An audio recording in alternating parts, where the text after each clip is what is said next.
Third idea, improving significantly the socio-economic conditions of the minority that Dov spoke about. There are today persisting and more worrisome growing gaps between Jews and Arabs in terms of income, education, employment opportunities, infrastructures. Those of you who have been in the villages know exactly what I'm talking about, housing, you name it. Some elements within the Israeli and, by the way, the American Jewish community have been aware of it, have been focusing on it, have been doing something about it. Much more needs to be done, okay? It's a very, very, very crucial area, the economic and socio-economic field.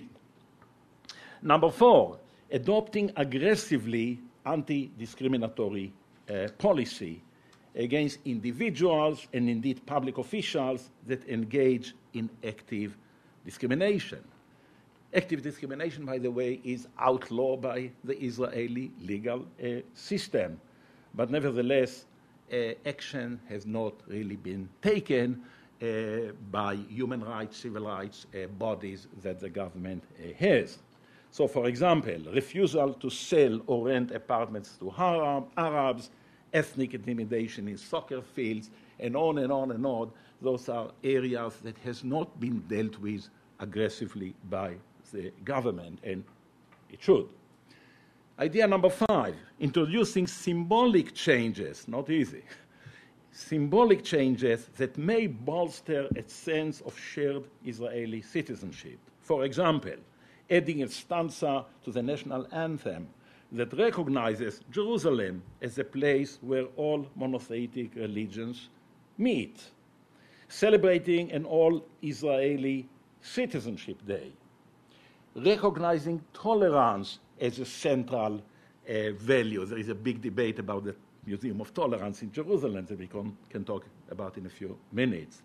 Celebrating the lives of personalities that have dedicated their lives and sometimes even given their lives to the idea of Jews and Arabs getting along with each other. People like Yitzhak Rabin, for example, people like Martin Buber, and on and on. Finally, and this is just an example of the type of ideas that we deal with in the book, enhancing the political representation of Palestinians, very, very importantly. Examples would including Arab political parties in the government.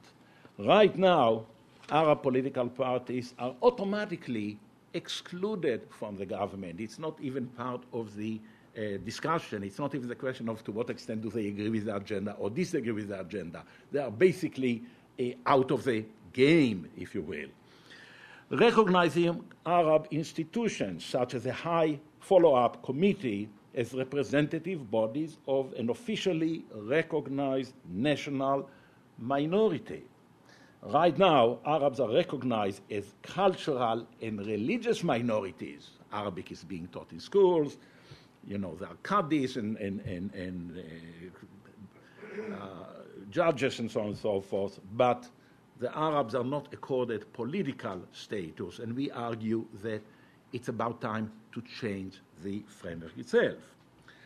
Now, those kind of changes, especially if they come about as a result of genuine intercommunal dialogue rather than basically imposed from above, could change the trajectory of Israeli politics from what we think is an inevitable confrontation to possible, although uneasy, accommodation. So accommodation is not easy. We are not naive. I hope we are not naive. But you have to start working in this direction. It is critically important to understand that none of our proposals, not even all of them together, will undermine Israel's Jewish character, as, for example, by producing binationalism.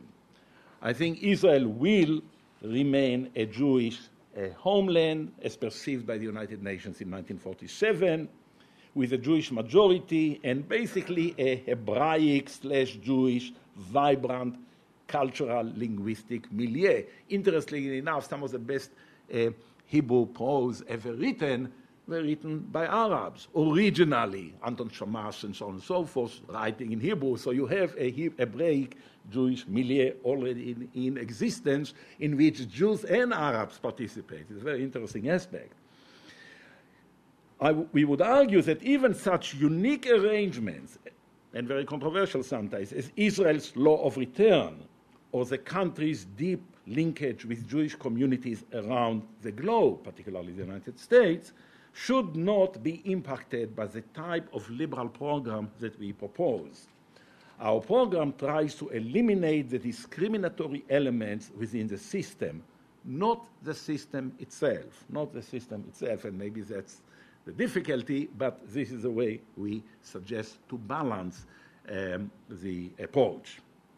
Furthermore, the program we offer should not be perceived as concessions to the Arabs. Very, very important, I think, psychologically and politically. It should not be perceived as giving up the store, concessions to the Arabs, and so on and so forth. We view this program as mutually beneficial to both the Jewish majority and the Arab minority.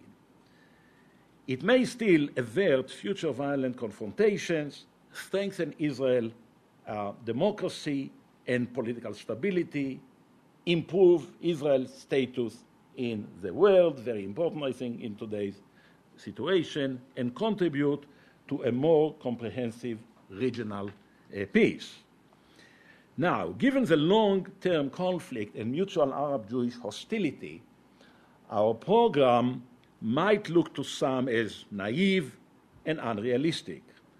Reflecting on this issue, we dedicate a whole chapter 6 in the book, to a comparative perspective, looking at what others have done.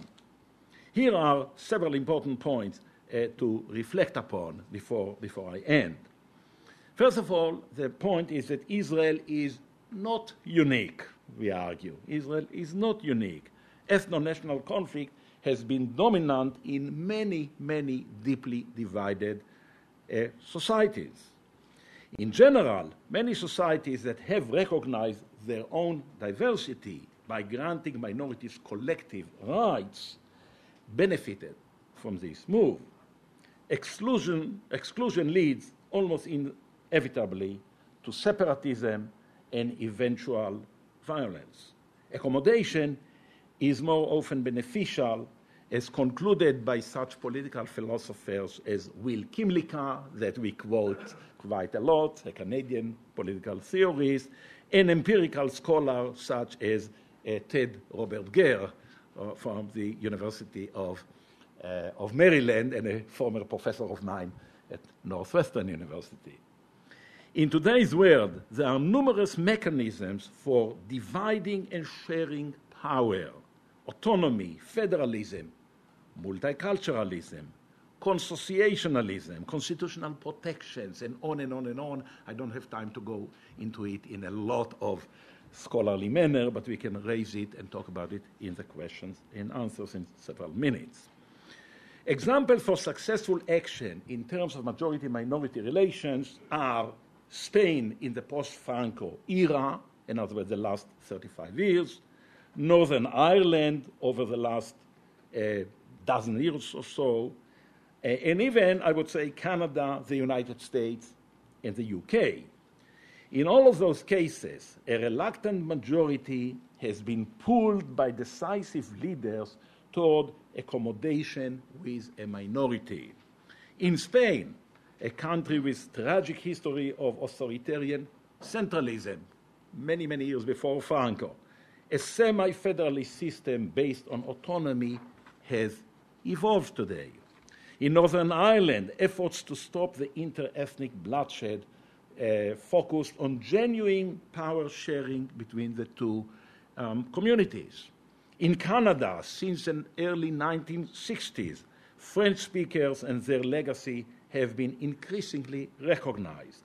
In the United Kingdom, devolution has been underway since 1997.